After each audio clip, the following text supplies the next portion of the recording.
লক্ষ্মীপুর মজু চৌধুরীর হাট ভোলা ইলিশা নৌপথের অবৈধ ট্রলার চলাচল বন্ধ। মোহাম্মদ শাকিল হোসেন, লক্ষ্মীপুর সদর প্রতিনিধির ভিডিওচিত্রে বিস্তারিত।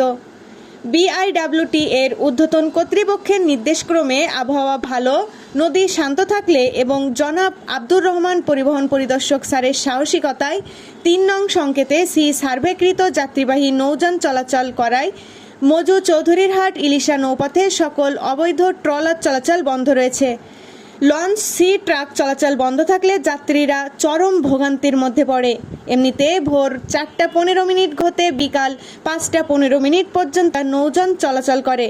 রহমান স্যার মজু চৌধুরীরহাট নদীবন্দর যোগদানের পর একাধিক স্পিডবোট, ট্রলার, বাল্কহেড ও আনলোড ড্রেজারের বিরুদ্ধে মেরিন কোর্টে মামলা দেওয়ায় ট্রলার এবং বাল্কহেড সার্ভে ও রেজিস্ট্রেশন রুট পারমিটের আওতায় আসে এবং 20টি স্পিডবোটে সার্ভে হয়েছে রুট পারমিটের আওতায় আনার পরিক্রম চলছে। আশা করা যায় অদূর ভবিষ্যতে 3 নং সংকেতে সার্ভেকৃত সকল যাত্রীবাহী নৌযান চলাচল অব্যাহত থাকবে।